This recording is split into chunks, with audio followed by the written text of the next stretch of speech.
Hi guys, welcome back to my YouTube channel. If this is your first time here, my name is bamisbaker and I am so excited that you have come to my YouTube channel, and I hope that all the videos here will be useful to you in one way or another.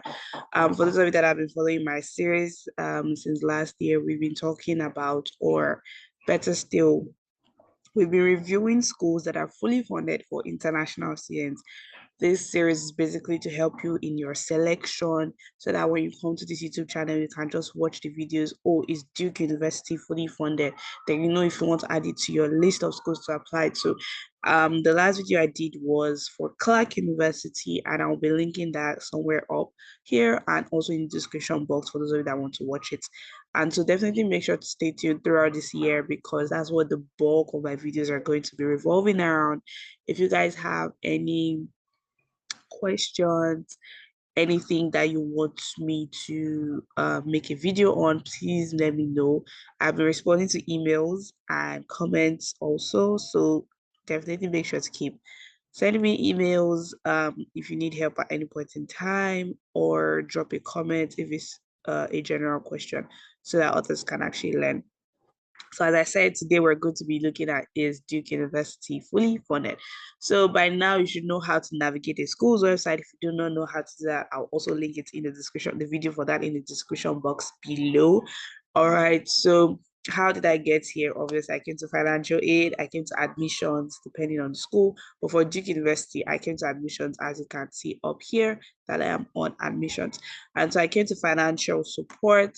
I want to know if they are fully funded. Almost every school in the US gives scholarships to their students. Now, the difference is we're trying to make sure that this school is going to give a fully funded scholarship. So here we can see that the deadline is here, and I've always said that this particular estimates or a calculator, a net price calculator estimator, if that's a word, doesn't really apply to international students because a lot of the questions they're asking do not apply to us as international students. So you might want to stop using that calculator in a lot of schools. What you want to do is, or what you want to look out for is, what is the total cost of attendance in this school? That is my tuition, my room and board, my living expenses, my health insurance, if I have access to that information on the school's website, or and any other fees that the school might actually include. So that's something, once you know that, okay, my total cost of attendance is maybe 80K, if they're offering me a $20,000 scholarship, then I know that I need more scholarships, totally 60,000 to cover it up. So I talked about how a school might have their application deadline for January 1st, and their financial aid deadline might also be January 1st or January 15th or whatever date. So you need to be aware of that. I think I'm going to create a document basically telling you like points that you guys need to like keep in mind before applying. There's a checklist that tells you what to do after submitting your application, even up to when you resume school. That will also be in the description box. There's so many things I'm linking. Oh my god. So here they're saying that if you're applying for the early decision cycle, that you need to submit your CSS profile application November 1st. So the good thing now is we know that Duke is asking you to fill out a CSS profile. So when the school is asking you to fill out the CSS profile as an international student, I want to know, do they have CSS profile fee waivers for me? Because each school, the first school is about $25. Then any other school you're going to be submitting that CSS profile for is about $16. Now, some people can afford it, and that's not a problem. But some people cannot afford it, and that's also not a problem. What you just need to be on the lookout for is, does this school have a fee waiver for me? Or does this school have an alternative form that I can fill? Once we begin reviewing more schools, you like see what I'm talking about. So for this school, if you're applying early decision, their deadline is November 1st for financial aid. And possibly the application deadline might also be November 1st, which is very uh very usual for early decision. November 1st, November 15th, those are like the prominent dates for early decision submissions.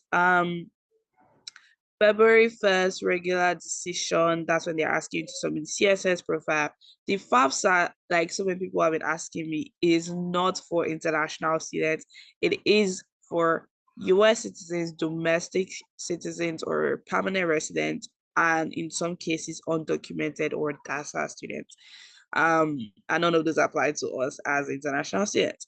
So estimate the cost and all of that. So like I was explaining, you really do not need to use this because most of the questions I'm going to be asking do not apply to you as an international student.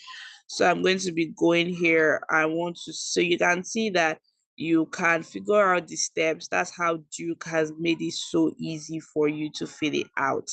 Now it says international. You can select whatever it is that you are. So international, am I applying for early decision or regular decision? I'm going to choose early decision, and my parents are married. The other option is divorced. For some people that maybe one parent is dead or so, please just select married if they were married before one of them died.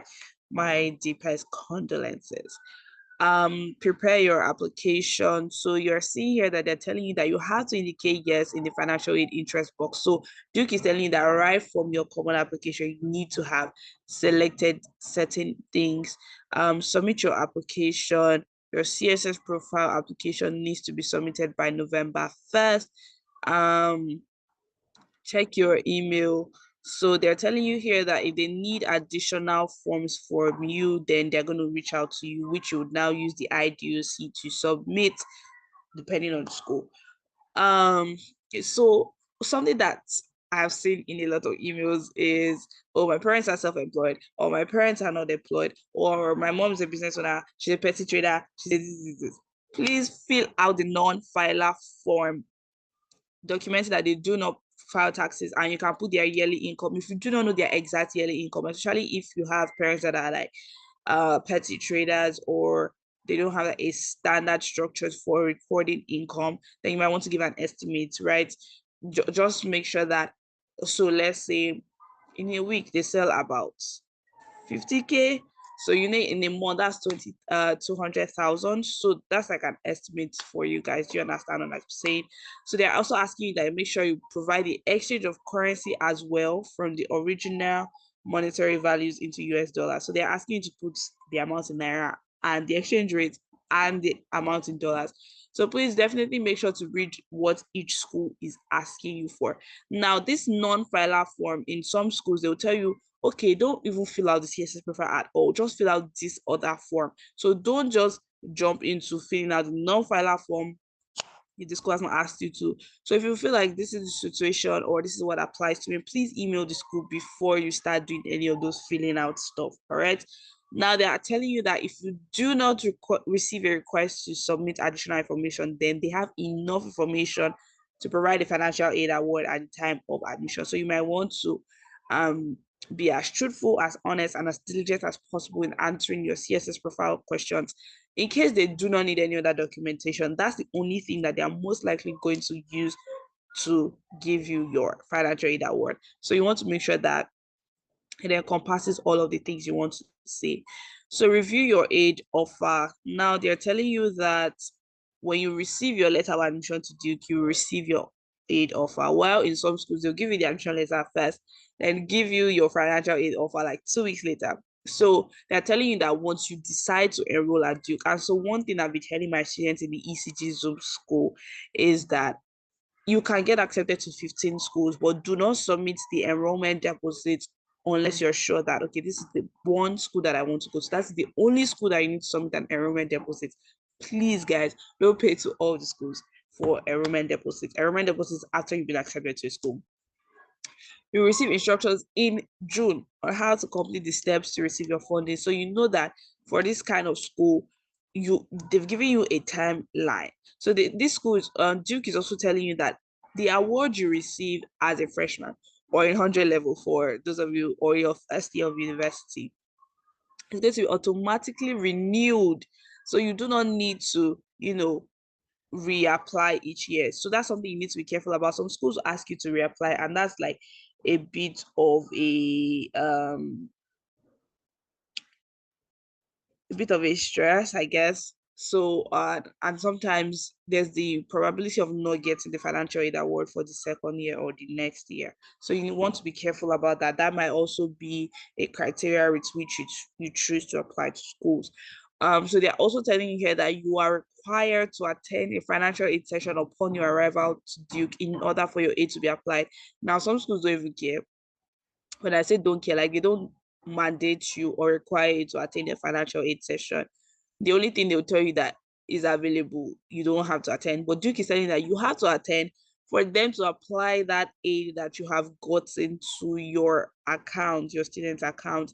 Yes, you have a scholarship, but it still needs to be applied to your student account. So please keep that in mind. And if you're feeling a bit anxious, like, oh, or you're not anxious, you just want to know, please email them here. So now Duke has said all of these things. I want to know, is Duke actually fully funded? Is Duke committed to me? Like, are they actually committed to me? Do you understand? And so I can see here that Duke meets 100% of demonstrated need for undergraduates. That's all that I need to know. It doesn't say for US citizens. It says for undergraduates. That means so far you have been accepted to Duke, you will be, that means they will meet 100% of your demonstrated needs. So for Duke, the only thing that you need to be praying about is to get accepted. While in some schools, you need to pray about getting accepted and then being considered for financial aid. But obviously, you still want to pray and fast and do whatever it is that you know how to do. I'm telling you, you need to pray, you need to fast, you need to hear what the Holy Spirit is telling you. All right. Now, for this actually brings me to the end of this video for Duke University. For those of you that have been like, how do I what's the word? For those of you that have been like, how do I join the ECG Zoom school? Now, the ECG Zoom school is basically a situation, not a situation. It is a school, a coaching session, which is free. I take only 15 students each year. Do you understand? Now, if there is the capacity or the instruction from the Holy Spirit to take more students, that's totally fine. But 15 students would have been instructed to take for now. It's totally free. We run classes from September to November and December if need be. But by November 15, we're typically done, or even December 15, we're typically done. The application, yes, you have to do an application. So I'm telling you guys now so that you can go and get your high school transcripts ready because you need to upload that to the application. Because you need to upload that, sorry about that, because you need to upload that to the application before you can be accepted into the ECG Zoom school. Please do not think that because you have filled out the application form, you have been accepted into the ECG Zoom school, right? Now, I understand that some of you probably see these videos late or something, which is why there is going to be the form is going to open up in June. So from June till August, you have time to fill out the application. I'm telling you guys in February, so that from February to June, you can run around and do your high school transcript. Now, your high school transcript could be 2 years, it could be 4 years, it could be 5 years, it could be 6 years. That's totally up to you. I will definitely notify you guys when the form is open. But for those of you that are like, oh, I might forget, then you can obviously fill out the wait list form that I'll also be dropping in the description box so that you'll be notified that, oh, the form is open. It opens June 15, 2024. Who are the people that should apply for this year's ECGs of school? The people that want to resume fall 2025. Now, like I said, the US, you most typically have to apply a year before, which is why the classes will hold this year, September 15 to December 15. Please, please, please. I'll put out all the details in the description box for you guys. The wait list does not mean that you have filled out the application form, and definitely make sure to share this video with other people that you feel like might need it. But I hope this has been able to tell you that yes, Duke University is fully funded for international students.